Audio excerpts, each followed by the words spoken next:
Sun டிவில இப்போ நல்லா ஓடிக்கிட்டு இருக்க சீரியல் மத்தியில இதோட பேர் இன்னைக்கு கொடி தூக்கிதான் இருக்கு. அதுல லீட் ரோல்ல பண்ணிட்டு இருக்க ஒரு கேரக்டர் பத்தி தான் இன்னைக்கு நம்ம முழுசா தெரிஞ்சுக்க போறோம். அது என்ன சீரியல்னு பாத்தீங்கன்னா சுந்தரி தான். யாரா இருக்கும் அப்படிங்கறத யோசிக்கிறதுக்கு முன்னாடி அவங்கள பத்தி நிறைய விஷயம் பகிர்ந்துக்கலாம், வாங்க கேட்கலாம். சுந்தரி சீரியலை பொறுத்த வரைக்கும் சுந்தரி அப்படிங்கிற கேரக்டர் பத்தி இன்னைக்கு நிறைய பேருக்கு தெரியல. யார் அவங்க, எங்கேருந்து வந்தாங்க, திடீர்னு எப்படி இவங்களுக்கு இவ்ளோ பேர் புகழ் அப்படிங்கிற மாதிரி எல்லார் மனசுலயும் ஓடிக்கிட்டு இருக்கும். அவங்கள பத்தி தான் தெரிஞ்சுக்க போறோம். சுந்தரி கேரக்டர்ல நடிச்சிட்டு இருக்க அந்த பர்சனோட பேர் கேப்ரிலா. 1996 மே 14 பிறந்திருக்காங்க. அதுவும் முக்கியமா சொல்லணும்னா இவங்க நம்ம திருச்சி மாவட்டத்தை சேர்ந்த பொண்ணு. அள்ளித்துறையில தான் பிறந்திருக்காங்க. ST Antony girls higher secondary ஸ்கூல்ல படிச்ச இவங்க ஆக்டிங்ல சின்ன வயசுல இருந்தே இன்ட்ரெஸ்ட் இருக்கு அப்படிங்கிற காரணத்துக்காக அதை போக்கஸ் பண்ணிட்டு இருக்காங்க. ஒருவேளை இத வீட்டுல சொன்னா நம்ம வீட்டுல அடிச்சிருவாங்களோ திட்டிடுவாங்களோன்னு ஒரு பயத்திலேயே இவங்க ஸ்கூலிங் காலேஜஸ்ல முடிச்சதுக்கு பிறகு சென்னைக்கு ஓடி வந்திருக்காங்க. இதை தெரிஞ்சுக்கிட்ட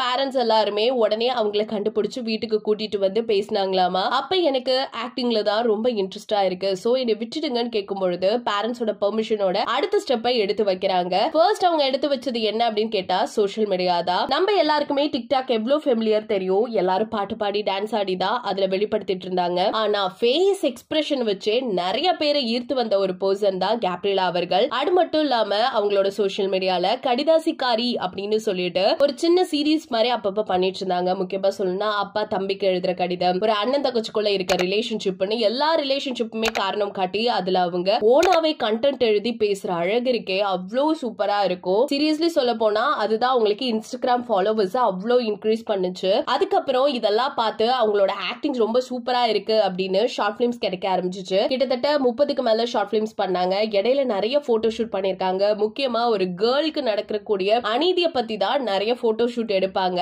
அவங்க எல்லாத்துலயுமே ரொம்பவே நேச்சுரல் லுக்ல இருப்பாங்க. முக்கியமா சொல்லணும்னா என்னதான் அவங்க வந்து டஸ்கி டோனா இருந்தாலும் அவங்களோட அழகு, அவங்களோட எக்ஸ்பிரஷன், அவங்க பேசுற விதங்கள், அவங்க நடந்துக்கிற ஒவ்வொரு விஷயமும் பாக்குறதுக்கு ரொம்பவே டீசென்டாவே இருக்கும். அப்படி இருக்கவங்க விஜய் டிவில கலக்க போவது யாரு சீசன் 5 சீசன்ல கலந்துகிட்டு அதுலயும் பெர்ஃபார்மன்ஸ் நல்லாவே பண்ணாங்க. இதை தொடர்ந்துதான் நிலா நிலா ஓடிவா, அதுக்கப்புறம் வந்து காஞ்சனா 3, கபாலி, மகளிர் மட்டும் இந்த மாதிரி ஒரு படத்துல எல்லாம் சின்ன சின்ன ரோல்ல நடிச்சாங்க. அதுக்கப்புறம் N4 படத்துலயும் நடிச்சிருந்திருக்காங்க. ஆனா இது எல்லாமே கை கொடுக்கல. ஒரு படம் தான் இவங்களுக்கு கை கொடுத்து தூக்கி விடுச்சு. அது என்னன்னு கேட்டா ஐரா மூவி. அதுல வந்து நயன்தாராவோட சின்ன ஏஜ் கேரக்டர்ல அவங்க நடிச்சிருந்திருப்பாங்க. அதுவே மக்கள் மத்தியில பெரிய பேசும் பொருளா மாறிடுச்சு. உண்மையா சொல்ல போனோம்னா ஆல்ரெடி அவங்க சூப்பராவே ஆக்ட் பண்ணுவாங்க அப்படிங்கிற ஒரு காரணத்துக்காக ரொம்பவே அந்த ரோல் ஆப்டாவே இருந்துச்சு. அதுக்கப்புறம் தான் ஒளிப்பதிவாளரான ஆகாஷ் அப்படிங்கிறவங்களை இவங்க லவ் பண்ணி கல்யாணம் பண்ணாங்க. எப்பன்னு கேட்டா February 9, 2020ல. அதுக்கப்புறம் அவங்க மேரேஜ் லைஃப் ரொம்பவே சூப்பராவே இன்னைய வரைக்கும் போயிட்டு இருக்கு.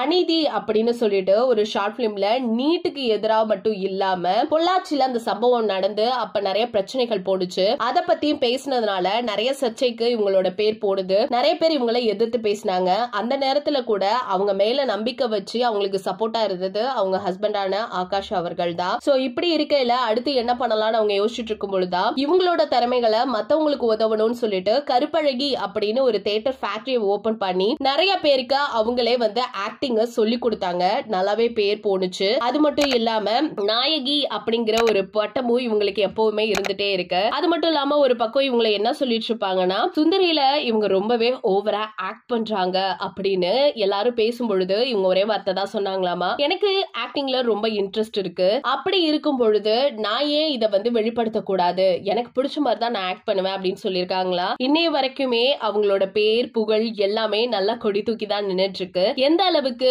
உங்களுக்கு சுந்தரியான கேப்ரிலாவை பிடிக்கும் அப்படிங்கறத மறக்காம நம்ம கமெண்ட் செக்ஷன்ல ஷேர் பண்ணிக்கோங்க. இது போல பல அப்டேட்ஸ் வேணும்னா நீங்க நம்ம சேனலை சப்ஸ்கிரைப் பண்ணி வச்சுக்கோங்க.